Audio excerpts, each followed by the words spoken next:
You're now listening to The Sound of Sanity. This sound will continue for the duration of the program.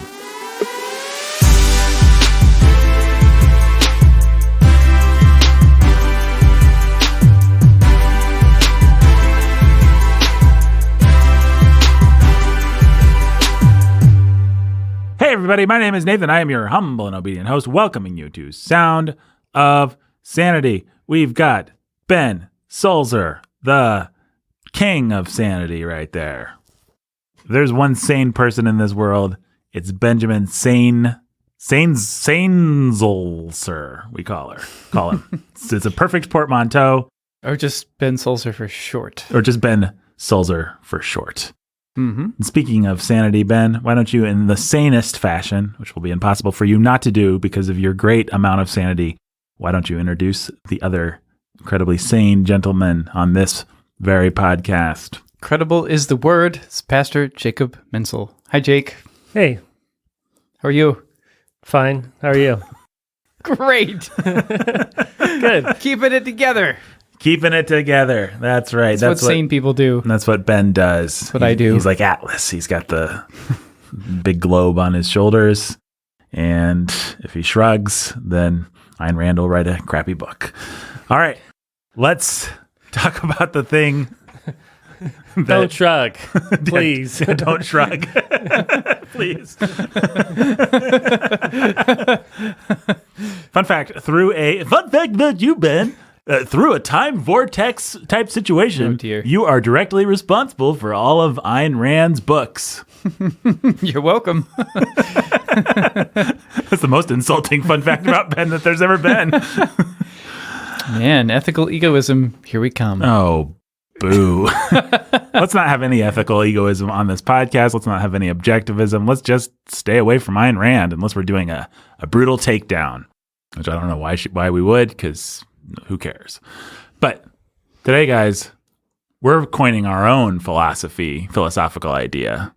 And we even came up with two names for it, but our listeners have to tell us which name they want us to go with. Or better yet, come up with a good name. Or better yet, they could come up with a good one. But if you want to vote between a pile of garbage or a pile of flaming garbage. We're not going to tell you which one is which, but that's choices you have. Those are the choices you have. I actually don't mind either one of these. I think there might be something more inspired. The names are The Past Pain Principle. Mm-hmm. It's okay. It's a little generic, whatever. Second one is Traumatic Callousness. Yeah. Which, little highfalutin and maybe doesn't quite get at the nub of the issue. And also impossible to remember. I was waiting for you to say it so I could remember it. Remember Traumatic Callousness? And I coined it. Well, okay, so this is a concept that we've been discussing among ourselves, and like so many of our concepts, like opportunism, like other things we've talked about, we thought we'd share it with you, the listener, because it's a helpful little mental handle to have to describe the world and perhaps yourself, certainly other people. Certainly to understand yourself and learn how to moderate yourself. Yes. So let me give an example, and then we can define it, because I think it'll be much easier to define it if we have an example. So I used to smoke cigarettes. Not proud of it, but I did. And I smoked cigarettes for many, many years. And something that I observed among the communities of smokers and ex-smokers as I moved from non-smoker to ex-smoker, I guess that was the journey, but in between there was smoker. So non-smoker to smoker to ex-smoker. What I observed, and this is just like a rule. This is just so true. It's almost always true. Ex-smokers have no compassion for people who are still smoking cigarettes. If there's one group of people, yes, I'm generalizing here, but if there's one group of people that are going to be like, put out that dirty cigarette, you dirty smoker, is going to be an ex-smoker.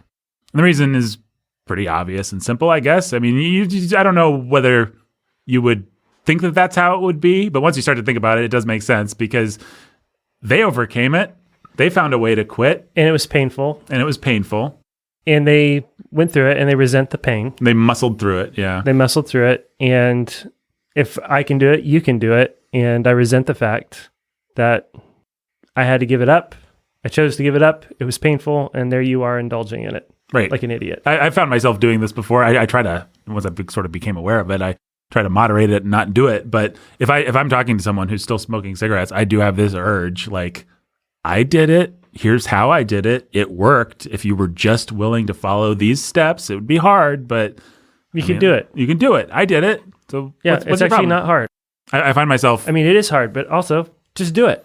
And you'd think, like, I mean, I was addicted for cigarettes for 2 years. I smoked a lot of cigarettes. I was a pack-a-day smoker.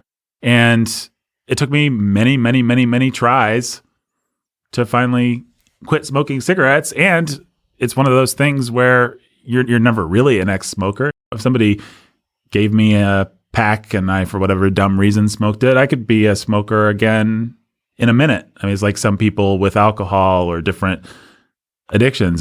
It never really goes away in a certain sense. Not that God can't give us victory and all that sort of thing. That's not what I'm saying. But you know what I mean if you've ever struggled with a substance abuse problem of any type. So you'd think maybe I'd have more compassion for somebody who couldn't quit smoking, but actually I have less. And so there's the example. Now what's the concept, as if people haven't already grasped it? It is the places where you have pain or scars in your life from sacrifices you've made are the places where you are often tempted to have the least compassion for other people that are where you were. And that works itself out all the time. And it works itself out with things like smoking. It works itself out with things like diet and exercise, being fat or skinny. Actually, if you would just actually, there are actionable steps you can take to lose weight and to get fit, or to put on muscle and get fit. And if you would just follow the process, and I went from scrawny guy to fit guy, or from fat guy to fit guy, and just shut up and do it. I feel like many of the most aggressive red pill type gurus are like this. I used to be a wimp who couldn't hold down a job, and my wife could barely stand to look at me. And then she divorced me, and then I went to the gym, and I learned about testosterone, and I learned about all this other stuff. And now hot 18-year-old girls are throwing themselves at me. And the fact that you're not doing any of this stuff means you're the world's biggest loser. Right. Because I was the world's biggest loser, and I did it, and it worked. And you can take a long walk in the sticks if you're not willing to do it too. Yeah, and then, I mean, I guess sort of comparable places in theology, be it your cage stage Calvinist, who he spent 5 years fighting with the sovereignty of God and not being able to process it and wrap his head around it. And then one day it finally clicked, and now he expects everybody in his life to make that jump with him. And they're probably not even Christians if they haven't. Right. This works too, especially, and I think going to the red pill is important, because when you go through the knothole on family issues, people get this way, especially when it comes to things like marriage and kids and things like that. Oh, I have sacrificed I've made certain career choices that were sacrifices, or education choices that were sacrifices, to get married and to have babies. And now, if you are anywhere but fully committed to being a stay-at-home mom who's making babies, then I have no patience for you whatsoever, and I'm just going to let you have it. Or if I'm a dad that led his family down that road. Yeah, it's just like all of these little places in our lives, right, where we've made sacrifices ourselves for something good, that actually we have to be able to process our pain in a way that isn't bitter and angry, and not oppress other people with our bitterness over the pain that we've experienced or the sacrifices we've made. Yeah, I mean, I think, if I may be so bold, this is a very observable phenomenon among women who have sacrificed things for biblical sexuality. A woman you will meet or observe on social media or any number of other places, observe in your church life, whatever, women who have sacrificed careers and job opportunities and degrees and things like that in order to be stay-at-home mothers. And some of them, unfortunately, have very little patience for anyone who's even in the process of repenting or somewhere, or just beginning to wrap their heads around it. Yeah. You know, they've got anywhere from 20 to 30 to 40 years of lies about the way God made them, and that they've bought into and given themselves to. And traps that they've gotten themselves caught in with debt or whatever else. And it's just hard to disentangle yourself from all of that. And it's even harder when you've got somebody at your throat demanding everything in the moment. Right. Well, the entanglements that come with those lies are really hard to get out of. And just the ways that, just to take a simple example, if someone becomes convicted that the wife needs to come home, but the way they've set up their life is a full dual income life with 2 full-time salaries, you can't just necessarily walk away from that. Especially if you've accrued significant debt that you're still trying to pay off in the process. Or if the mortgage for your house is the house that you would buy with that income. Like it all just is tied together. It's not that simple. There's real things. There's real money involved. There's real property involved. There's very concrete reasons why people can't just blow up their lives necessarily. And I'm not saying there aren't places where we just need to blow up our lives in search of, as we repent sometimes, but there's also a lot of places where it's more complicated than that. And there's a certain kind of person who has very little grace for those complications and for the process of repentance taking anything more than 2 seconds. Well, that can also be a person who didn't actually have to sacrifice to get there. That maybe they just grew up with certain principles already in place, but they can still feel that sense of censorious irritation towards someone who is entangled, like we're talking about. Yeah, you get a little bit prodigal son, older brother stuff. Yeah, that's right. Right? Yeah, absolutely. So I wonder. Some of it's as much fueled by jealousy over the fact that you got to go out and. Yeah, now we're bringing in a lot of factors, right? But I do get it. To add a more sympathetic factor, if you're a woman, say, who's stayed home and raised children, and that's been your primary mission in life, and you've gone to the store with all your kids, and people have given you dirty looks for being a breeder. If you've ever experienced that kind of suffering, even just that small kind of suffering, it really hurts, and you really feel the pain of it. And so if there's somebody else, so if you see somebody else who's still in the process of getting there or not quite there or hasn't suffered that way, it is easy to feel, I'm not justifying it, I'm just saying it is easy to feel animosity towards that person. It is easy to feel bitter because they haven't suffered and you have, kind of thing. Yeah, or if you're somebody who's in the process of becoming that, still looking to people who are behind you in that without having fully processed your own grief and a lot of these things, people have to make jumps. They make jumps by faith. So they make decisions where their heart's not always there ready to make those decisions. So they've not really caught up and processed. They've accepted something with their heads. Their hearts aren't caught up. And so then they get caught in the middle where, okay, I've done the right thing. I've done the good thing. I've seen it. I've known it objectively. I got married. I started to have kids, and I've not actually embraced this with my heart. So I'm just angry. I'm angry that I'm a mom or that I'm a dad. I'm angry that I'm married. I'm angry that I'm in this situation. I would much rather be on my career path or whatever, or at least part of me would, but I can't admit that to myself because I've made these sacrifices. And therefore, because I can't deal with these things inside of me, then I'm always looking for somebody else to beat up with that hammer. So I can process what's inside of me through other people. Well, the irony of what you're saying is that that's actually, we are all, in a sense, in that place. There's none of us that have, on sexuality especially, there's none of us, but really on any issue of sanctification, there's none of us who have just arrived and can say, I've got it, I'm done, my feet are planted, my foundation is firm, great. My work is done.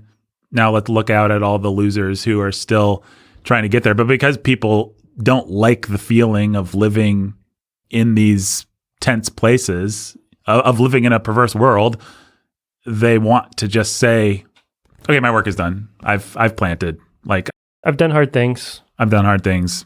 And that means biblical sexuality solved. Check. Done hard things or just accepted hard truths. Yeah.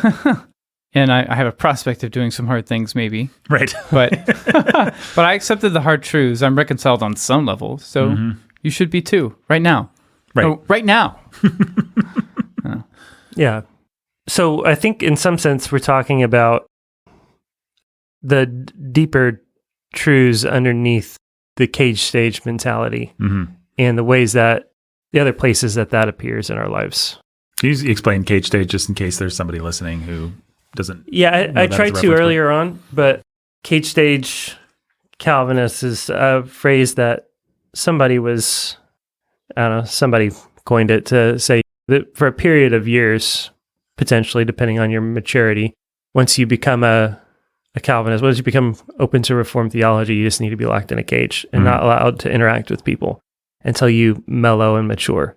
But it's for the same reasons. It's because you've hit up hard against these like big cosmic truths about free will and predestination and the sovereignty of God. And you wrestled and you wrestled and you fought and you wrestled and you came out on the other side with a deep understanding of the sovereignty of God. You found it finally inescapable. And so it then becomes the only thing you want to talk about and the one thing you need to convince everybody else of, and the one thing that defines you as being superior to a bunch of other people, doctrinally, theologically. And you go and you just simply demand that people embrace and see things the way that it took you years to fight through and see things. You don't respect the process you had to go through. You don't have any respect for the pain that you went through to get there because you're an idiot for years and you realize it now, and now you need to come down from the mountain and go tell all the other idiots just like you how idiotic they are, because that'll be really helpful to them. Right. So that's a cage stage Calvinist. And a little bit of a difference, because I think for lots of people, the only real consequence of turning that corner is the death of yourself and your opening to a bigger understanding of God's grace. There's no like actual real life sacrifices that you make. So you have in some ways more freedom with something that's more theological or intellectual. But we're talking about the places where the rubber meets the road, and all of that becomes true in a way that's more personal and maybe even more painful or more difficult or more inescapable. So whether it's cigarettes or diet and exercise, or whether it's committing to getting married, to having kids, to placing your family above your career or your education or whatever it is, there's lots of real pain and real sacrifices there that once you get married, you're married. And you're never going to be unmarried again. You can be ex-married, but not unmarried. Once you have kids, you're a mom or you're a dad, period, forever. And that never changes. And so there's just no going back on these decisions. You have to reckon with, this is your life now. So the pain is amplified, and so too can the intensity with which you deal with other people about this stuff. Well, I think so many of us are so insecure that we want to shore up our own fears and doubts by putting on a blustery facade. And I keep thinking, as you're talking, Jake, about this random C.S. Lewis quote somewhere where he says, yeah, of course I have doubts as a Christian. Like once I became a Christian, I still had doubts. And then he says, but also when I was an atheist, I had doubts. Like as on an atheist, on any given day, I'd be like, oh boy, God's watching. Right. And now as a Christian, I have days where I'm like, maybe there isn't a God. That was really helpful for me to just realize like, doubt's sort of intrinsic. Doubt is intrinsic. Fear is intrinsic. It says, give your anxieties to God, because we have anxieties. We have these things to work through. Faith is if we didn't have these things, then we wouldn't need faith. We need faith precisely because we have fears and doubts and unbelief. Faith isn't just, I have faith, so now I feel good about everything. I feel great about everything. It's all solved. And so you don't have to have a blustery facade, because, yeah, of course, sometimes you're not going to, you believe in biblical sexuality, but sometimes you're not going to feel like you know how to have an argument with your husband or wife or how to raise your kids properly. Yeah, you've quit smoking, but sometimes you're at Walmart and you walk past somebody standing outside and you just have this intense craving flashback where it's just like, oh yeah, that's what it was like. Oh yeah, cigarettes are the coolest, the best. I hope there's cigarette trees in heaven or in the new earth that don't bring cancer, that aren't carcinogenic. That'd be great. We all have doubts and fears and sins. And so I guess I'm just saying we should have empathy. I'm just saying something obvious. We should have empathy for each other. Compassion. We should have compassion. We should have sympathy. We're all humans. We're all humans on this planet doing human things. We're all beautifully broken. So we said at the top of the podcast that this actually came out of a larger conversation. I think it might be worth you, Jake, sharing that larger conversation with people because it'll be helpful for them. Yeah. So I've been preaching through the Sermon on the Mount here at Church of the King, and I've been really struck as we've worked through it by the places where, or the place where Jesus gets really tender and compassionate. And that has to do with actually with money and with our livelihoods, with food and drink and clothes and things like that. Those things essential to just living. And Jesus doesn't beat around the bush with the truth. You cannot don't store up treasures on earth where moth and rust destroy and thief break in and steal. You cannot serve two masters. You cannot serve God and money. He's straightforward the way he is with everything else that's sin in the Sermon on the Mount. But then when he deals with that, as soon as he says that, he turns and gets down on his knees and gets really compassionate in a way that he's not compassionate with lust or anger or anything else. Lust, gouge out your eye, cut off your hand. Anger, well, you say you fool to your brother, that makes you guilty of the fire of hell, right? Jesus is going to say that stuff. Then he's going to come to money and your livelihood and the things essential to survival. And he's going to say, don't worship those things, but also don't be anxious. I know that I've told you not to worship them, but don't be anxious about them either. Consider the birds, consider the lilies. Your Father in heaven provides for the birds, and you're worth more than birds. And he clothes the grass with lilies, and there's just flowers. One day it's there, the other day it's not. Won't he clothe you? Doesn't he care for you and love you? And so that got me thinking. I've thought a lot about that because it's just different.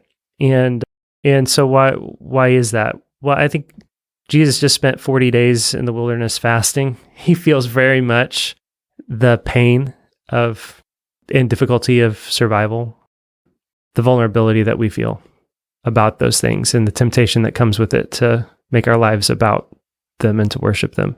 And so on the one hand, he's saying, don't be worldly, don't worship money, but don't be anxious. If you give up the worship of money, you've embraced God as your Father, and God owns the cattle on 1,000 hills and will provide for you and care for you, and you don't have to be afraid. You don't have to be so afraid about this stuff that you worship it.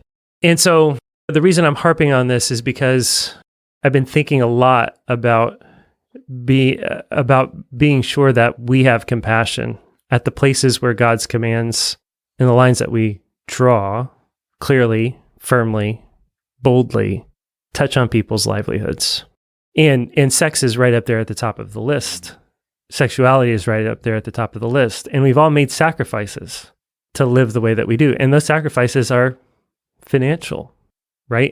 Other people have made sacrifices in worship of mammon, and they've gotten themselves into corners. They've believed a lot of lies.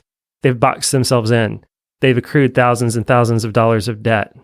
They've gotten themselves under a mortgage and payments and things that they've adopted a lifestyle that's boxed them into a corner.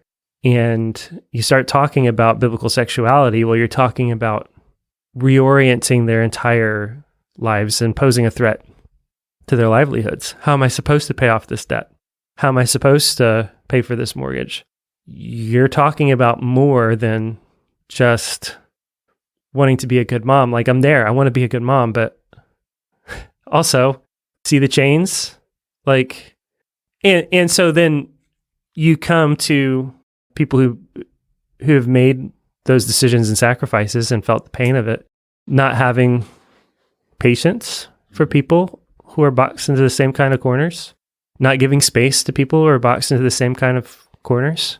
And that's not Jesus in that moment. in the Sermon on the Mount. Firm, clear, biblical, unwavering. You cannot serve two masters. You will hate the one, love the other, be devoted to the one, serve the other. That's it. It's God or it's money, period.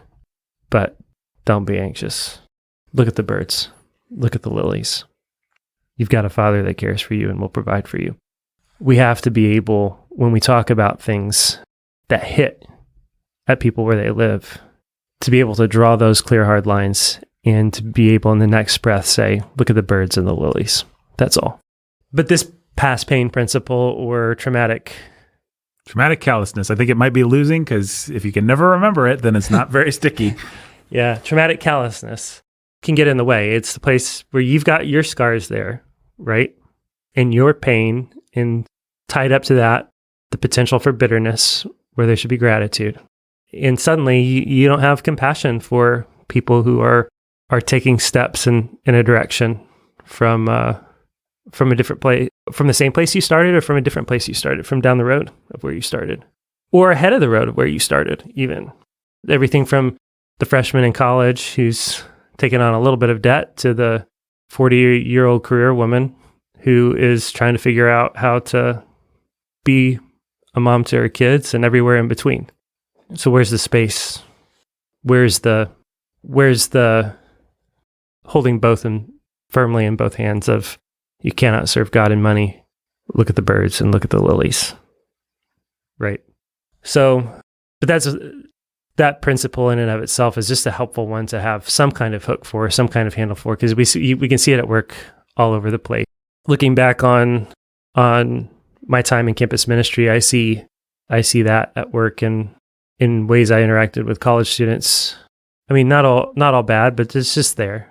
And God uses all of it, but you want to be mature in how you love people, and be mature without being soft. And I know that immature people always think that wisdom looks like selling out. And a lot of things that masquerade as wisdom are, in fact, people selling out. But the fact remains that we have to be mature in how we understand ourselves, our own sin, where we've been, and what we're calling people to.